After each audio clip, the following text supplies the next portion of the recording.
अस्सलाम वालेकुम। मेरा नाम डॉक्टर तारिक ख़ान है और आप देख रहे हैं मेरा यूट्यूब चैनल। आज हम बात करेंगे डेंगू फीवर के हवाले से। डेंगू फीवर एडिस मॉस्किटोज़ की वजह से फैलता है।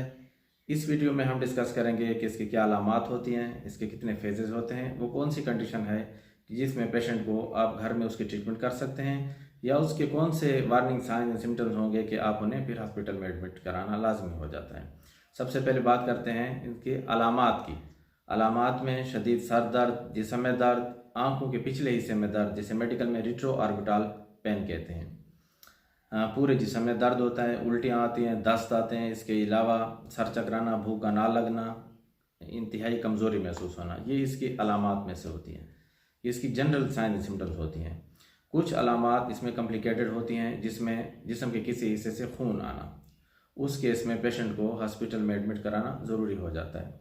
इसका एक फ़ेज़ होता है फेब्राइल फेज़ के, जिसमें बीमार को 2 से 3 दिन तक बुखार होता है। उसके बाद क्रिटिकल फेज़ और उसके बाद रिकवरी फेज़ होता है। ज़्यादातर लोगों में मर्ज़ की शिद्दत वाली अलामात नहीं होती और ये एक नॉर्मल बुखार की तरह 2 से 3 दिन बाद ठीक हो जाता है।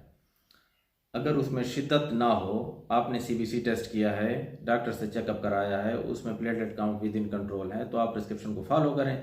पेशेंट को आप घर पे रखें, उसे ज़्यादा से ज़्यादा पानी पिलाएं, ORS पिलाएं, फ्रेश जूसेस पिलाएं, सब्ज़ी फ्रूट खिलाएं। आप उसे एनर्जी लेवल उसका मेंटेन रखें। फ़िज़िकल एक्टिविटी ज़्यादा ना करें ताकि उसमें कमज़ोरी ना हो, जनरल वीकनेस उसमें ना हो। अगर ट्रीटमेंट 2 से 3 दिन में उसमें तबीयत सही रहती है, आप उसका इलाज घर पे करें। अगर उसमें अलामात आती हैं कि जिस तरह जिस्म में किसी हिस्से से खून आ रहा है, तो उस केस में आप उसका CBC टेस्ट कराएं। अगर प्लेटलेट कम है तो आप हॉस्पिटल में उसे एडमिट कराएंगे, जहां पे उसका प्लेटलेट ट्रांसफ्यूजन की जाती है, जिससे उसकी तबीयत बेहतर हो जाती है। और डेंगू में जो कॉम्प्लिकेटेड सिम्टम्स हैं, उसमें पेचीदगी है वो यही प्लेटलेट का कम होना है। अगर प्लेटलेट कम हो, पानी की कमी हो जाए, तो ब्लड वेसल्स में से लीकेज हो जाती है और पेशेंट डेंगू शॉक में चला जाता है। आर्गन डैमेज होना शुरू हो जाते हैं, जिसे मल्टीपल आर्गन डैमेज कहते हैं। इसी तरह चेस्ट कैविटी में यानी लंग्स के इर्द गिर्द पानी जमा हो जाता है, उसे प्लूरल इफ्यूजन कहते हैं। इसके अलावा अगर पानी पेट में जमा हो जाता है तो उसे एसाइटिस कहते हैं। मर्ज़ की शिद्दत ज़्यादा ना हो तो आप उसे घर पर रख सकते हैं। सिर्फ उसकी वार्निंग साइन और सिम्टम्स को समझें और उस पर नज़र रखें। ब्लड प्रेशर को रेगुलर चेक करें।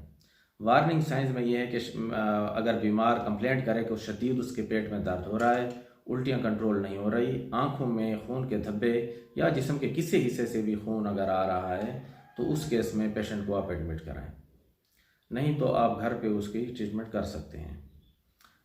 एहतियात ये करें कि उसे आप फ्रेश जूसेस पिलाएं, पानी ज़्यादा ज़्यादा पिलाएं, ORS पिलाएं और आराम के लिए कहें। शुक्रिया। अल्लाह हाफ़िज़।